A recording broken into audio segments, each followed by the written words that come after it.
21 শতকের শিক্ষায় প্রাথমিক স্তরের শিক্ষার্থীদের 6টি মৌলিক দক্ষতা অর্জনে যে ক্ষেত্রগুলো চিহ্নিত করা হয়েছে এর মাঝে সোশ্যাল কালচারাল স্কিল অত্যন্ত গুরুত্বপূর্ণ।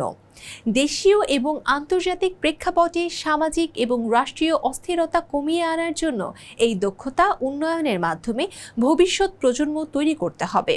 সুতরাং শিক্ষার্থীদের মৌলিক দক্ষতা প্রদানের ক্ষেত্রে গুরুত্ব আরোপ করে শিক্ষাক্রমে বর্ণিত শিখন শেখানো কৌশল সচেতনভাবে প্রয়োগ করতে হবে। এক্ষেত্রে এই কন্টেন্ট তৈরির জন্য উপস্থাপন, ব্রেইনস্টর্মিং এবং উচ্চতর দক্ষতা অর্জনের জন্য শ্রেণীবদ্ধকরণ শিখন শেখানো কৌশল প্রয়োগ করা হয়েছে। এক্ষেত্রে একক, জোড়ায় এবং দলীয় কাজের উপর গুরুত্ব দেওয়া হয়েছে। এর মাধ্যমে আমাদের শিক্ষার্থীরা জ্ঞানভিত্তিক দক্ষতার সাথে উচ্চতর দক্ষতা অর্জন করবে আশা করা যায়। আসুন দেখি মাল্টিমিডিয়া কন্টেন্ট দিয়ে পঞ্চম শ্রেণীর বাংলাদেশ ও বিশ্ব পরিচয় বিষয়ের শ্রেণী কার্যক্রম।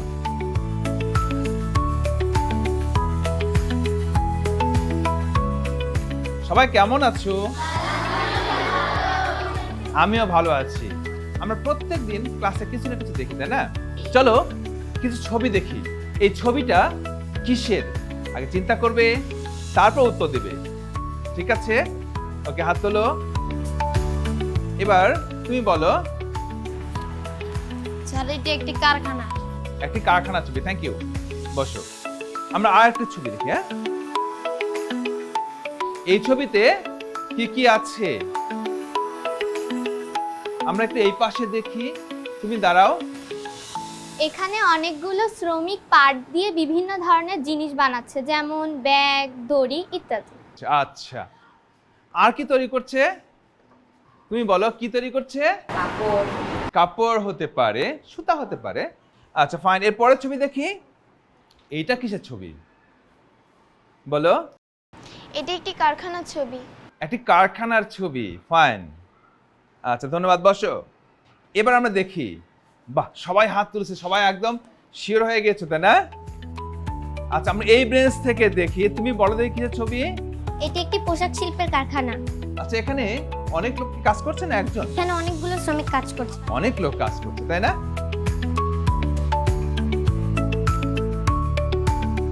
ইয়ামিন, তুমি দাঁড়াও। তুমি বলো, এটা কি শিল্প? এখানে আমি দেখতে পাচ্ছি একটি সিমেন্ট কারখানা। সিমেন্ট কারখানার ছবি। সুন্দর বলেছো। সবাই শুনতে পেয়েছো? আচ্ছা, এইগুলো কিসের ছবি? আচ্ছা, ফাইন। আমরা আজকে পড়ব বাংলাদেশের শিল্প। আমি এটা তুলে দিচ্ছি বোর্ডে, তোমরা খাতায় তুলে নাও। এবার আমরা একটা ছবি দেখি। ঠিক আছে? একটি শাড়ির ছবি। বলতে হবে এটা কি শাড়ি। শারমিন, দাঁড়াও। এটি একটি মসলিন শাড়ি। কি শাড়ি এটি? মসলিন শাড়ি। আচ্ছা, ফাইন। বসো। এবার আমরা এই ছবি দেখি। আমরা এখানে কিসের ছবি দেখতে পাচ্ছি? মাঝখান থেকে দেখি। তুমি দাঁড়াও। এটি একটি জামদানি শাড়ি। জামদানি শাড়ি আর তাঁত শিল্প দেখতে পাচ্ছি, তাই না? এদেশের তাঁত শিল্পে উন্নত মানের সুতি, সিল্ক ও জামদানি শাড়ি তৈরি হয়। এবার আমরা এই ছবিটা দেখি। এগুলো কি শিল্প? বস্ত্র শিল্প। এগুলো বস্ত্র শিল্পের অন্তর্গত। এবার আমরা দেখি, একটা প্রশ্ন দেওয়া আছে, তাই না? বাংলাদেশের কোন জেলাগুলোতে অধিকাংশ বস্ত্রকল রয়েছে?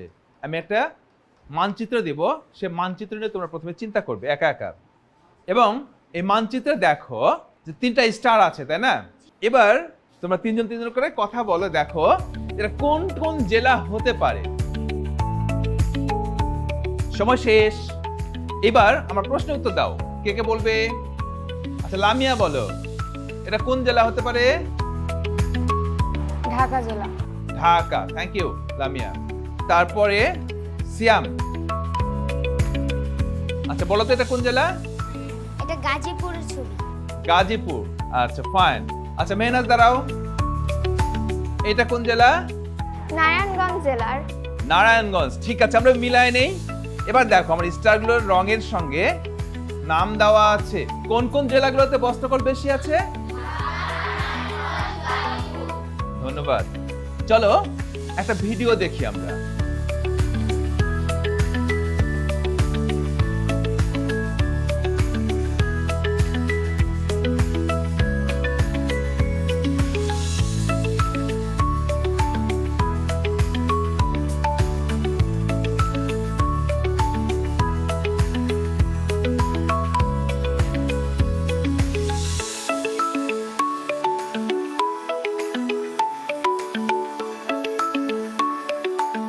সবাই দেখেছো?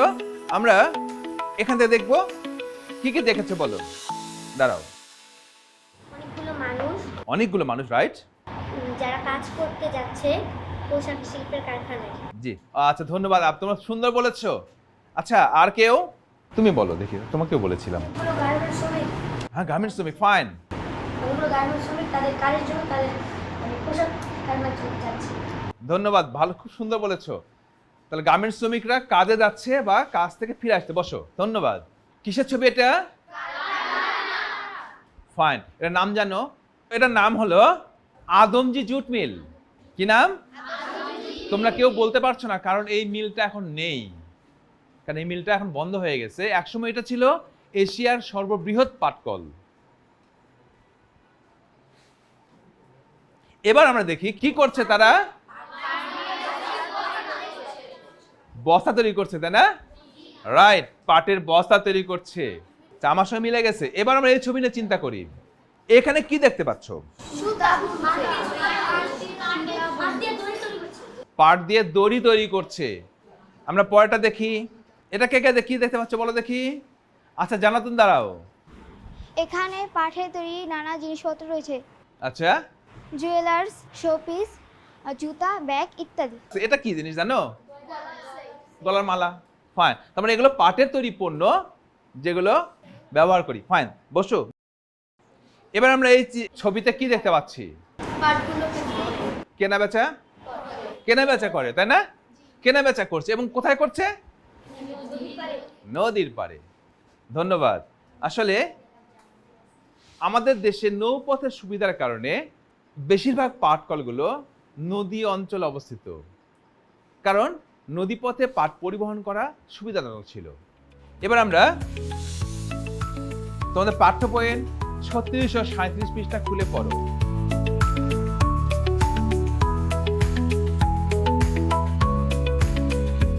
আচ্ছা, এবার আমরা এই পণ্যগুলোকে দেখি, তারপর এটা নিয়ে আমরা দলে ভাগ হয়ে বসবো। ভাগ হয়ে তোমাদের দলে আলোচনা করে একজন খাতায় লিখবে যে পণ্যগুলো কোন কোন শ্রেণীতে পড়ে। আমি সেই শ্রেণীটা বোর্ডে আঁকায় দেব, তোমরা ছকে তোমাদের বইয়ের খাতায় সেগুলো পণ্যের নামগুলো লিখবে। এবার আগে দলে ভাগ হয়ে বসো সবাই।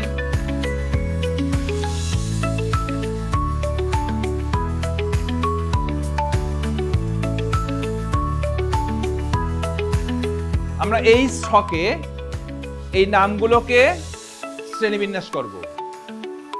নাম লিখবে। আমরা এই পণ্য ছবি আমরা আঁকতে পারবো না, তাই না? ওই পণ্যটার নাম আমরা এই ছকে লিখব।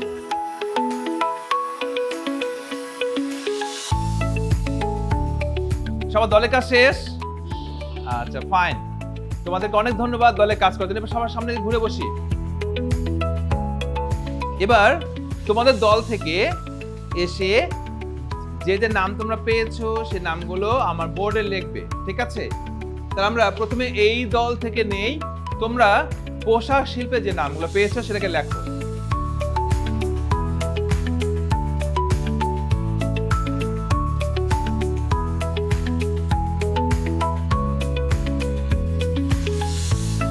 আচ্ছা ধন্যবাদ জানাতুন, যা জায়গায় বসো। এবার আমরা এই দল থেকে আসবো। এই দল থেকে তোমরা লিখবে বস্ত্র শিল্প।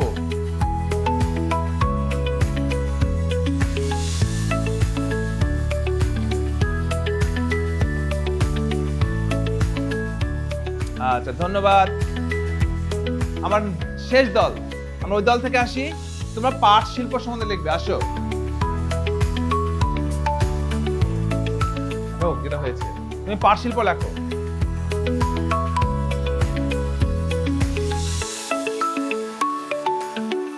অনেক ধন্যবাদ। তাহলে এই দলকে আমরা হাততালি দিই একটা। ঠিক আছে, আমরা এটাকে সবার সাথে মিলিয়ে নিয়েছি। এবার আমরা দেখি যে আমার সবগুলো পণ্য এখানে আসলো কিনা, তাই না? শারমিন তুমি আসো। এবার দেখো তো প্রথমটা কিসের ছবি? শার্ট এখানে আছে। আচ্ছা, তার পরেরটা কিসের ছবি? এখানে কি আছে? আচ্ছা, কোন শ্রেণীতে পড়বে লেখো দেখি, এবার তুমি লিখে দাও।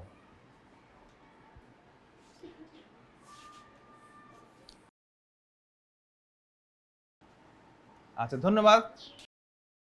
আমরা আসলে সবগুলো বিষয় সুন্দরভাবে শিখেছি, আমাদের বানানের শিল্প সম্বন্ধে জানলাম। তাহলে আজকে আমরা এখানে ক্লাস শেষ করছি। এবার তোমার বাসায় যাওয়ার পর তোমাদের বাসায় এই 3টা শিল্পের যে পণ্যগুলো আছে তার তালিকা তৈরি করে আগামী দিন ক্লাসে নিয়ে আসবে, আমি দেখব। আগামী ক্লাসে আবার দেখা হবে, ঠিক আছে? ধন্যবাদ তোমাদের।